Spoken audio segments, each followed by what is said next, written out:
Hi, my name is Shelly. Thank you for stopping by my channel. Don't forget to like, share, and subscribe. Today I got a book for you called The Shadows Between Us by Trisha Levenseller. And I just want to start off by saying I love this book. I love it. I get to my thoughts after I give you the rundown. So, The Shadows Between Us is about the main character, her name is Alexandra Stathos. She's 18 and she is the second daughter of Lord Masis, I think his name, Masses, Lord Masses. And she cannot get married until her sister gets married. That's the law that the country has. And so her dad, the story begins by she's telling that she actually murdered her first lover. His name was Hector, and she was at the time she was a young girl, and he seduced her. He was older.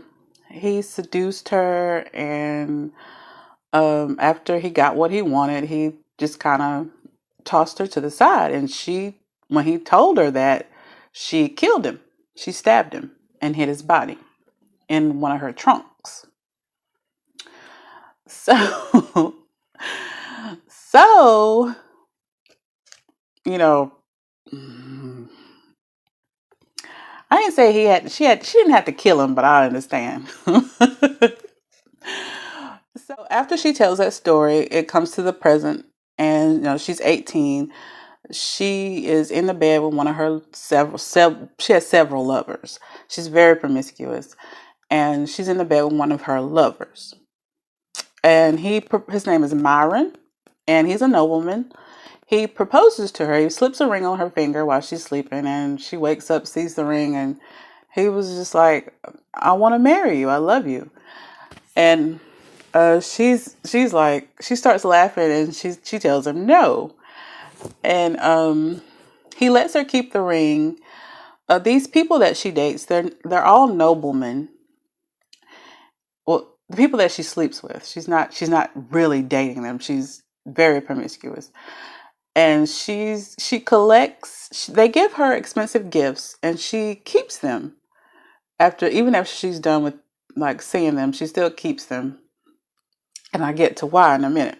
But her dad walks in on her with Myron and kicks him out, and he kind of begs her, will you please stop being promiscuous so I can marry you off? So her dad's name Lord Maces. He has two daughters, and he really is the first daughter, Chrysantha. She's his favorite.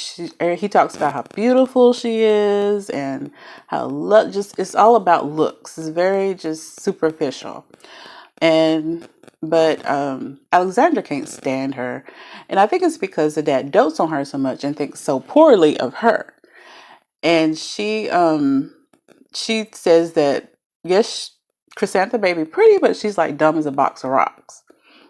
Which I'll get to Chrysantha later. She's also low down, but I get to that later.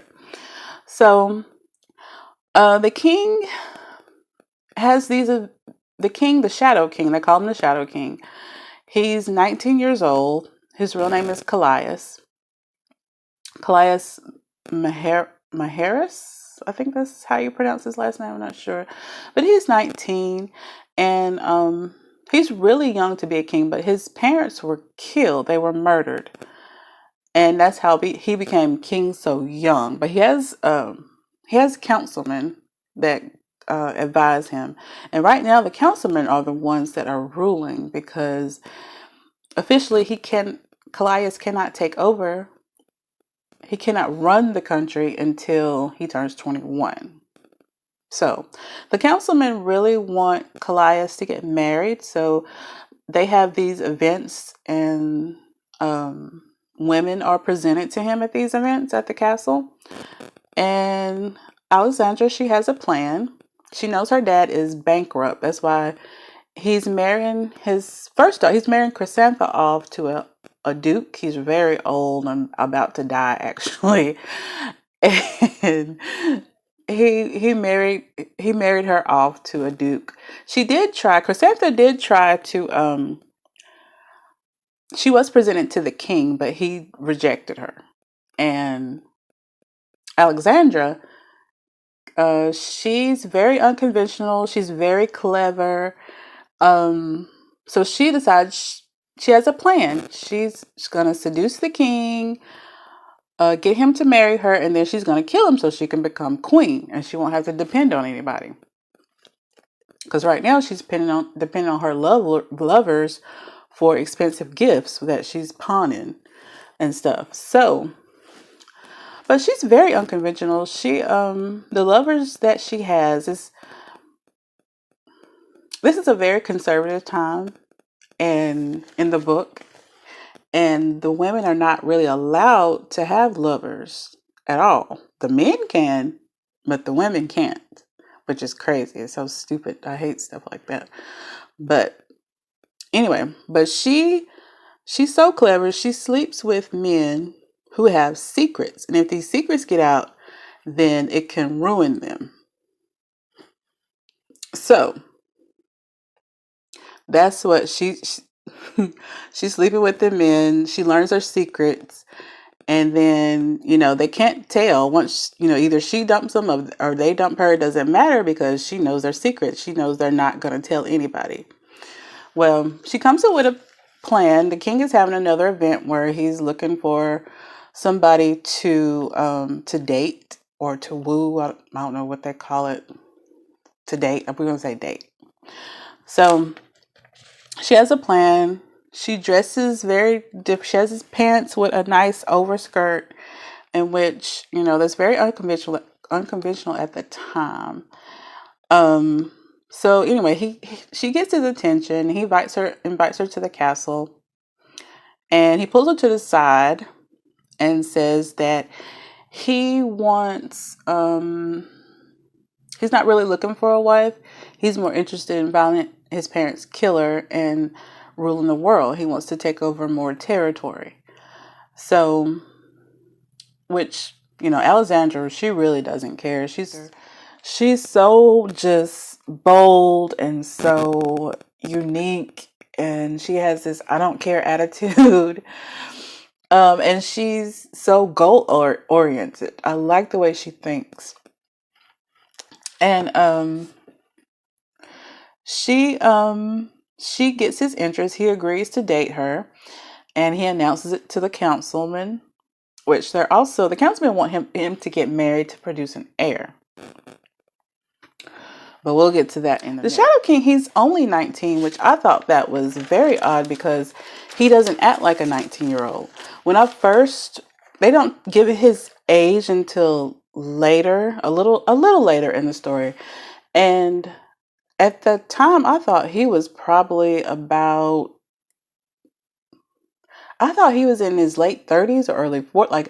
I thought he was much older than 19, but I don't know if that's because he had to grow up quickly because his parents were killed and he had to step in to become king because his brother was killed. Well, he wasn't killed. He was in a carriage accident. He had a brother named Xanthos who was killed. So when his older brother was killed, he became the heir to the throne, and then somebody murdered his parents. So everybody who is at the king's castle, everybody that is at the king's court, they were there the night his parents were killed. He's trying to find out who killed his parents, because whoever killed his parents is trying to kill him. There's already been 2 attempts on his life already. So it's a very interesting story. I don't want to give too much away, but Alexandra, she doesn't want to become too attached to him because she still plans on killing him. But she starts to fall for him, and he's hard to read. He doesn't really show his emotions too much, so you don't really know she doesn't know if he likes her or not. So that's kind of interesting to see that dynamic. Because you can tell she really likes him, but she keeps denying it because she fell in love with Hector, and Hector turned out to be a jerk. So she promised herself she wouldn't be that vulnerable to a man ever again. And I can respect that. But but she's only 18 and she has a lot of growing to do, but she's very goal oriented. When I tell you that, when she gets something in her mind that she's going to do it, she's going to set that plan into motion. And when she gets to the King's Court, it's fun to read about it because so many obstacles were thrown at her, just one after the other, and she's so clever. It's fun watching her handle each one of them, and I really like this character. She was just really she wasn't the nicest person, but she was so fun to read about. And so I'm not going to give too much away, but I will say this part. Hector's father launches an investigation into who killed he believes that his son was killed. So he hired an investigator and they're going around questioning people. And that they eventually come to the castle because they interviewed Chrysantha. And Chrysantha, her bitch ass, she rats out her sister. Like, she told that she's promiscuous. Actually, she calls her a trollop. A trollop. And she sleeps around. I don't know how she knew, but she figured out that Hector and Alexandra were sleeping together. And she told the investigator. So now the investigator and Hector's father are hot on Alexandra's tail, and they come to the castle to question her. So that's one of the obstacles that happen. So you have to read this book. It is so good. It is. I cannot do this book justice. There's so much happened in this book. It is so good, and the twist at the end. I don't know how I knew something was. I don't want to give too much away. But there's a twist at the end, and it is so good. But anyway, my thoughts on the book. I really enjoyed it. I enjoyed reading it. It was well written. The characters were well developed. Um, it was entertaining. It kept my interest. I would give this book 5 out of 5 stars. It was that good. It was that good. Um, so anyway, those are my thoughts on the book. Right now I'm reading The Invisible Life of Addie LaRue, which so far I'm on chapter like 3. I just started reading it. I'm on chapter 3, but it's a really good book, and I'm going to do a review on that one also. So, don't forget to like, share, subscribe, and I will catch you in the next video. Bye.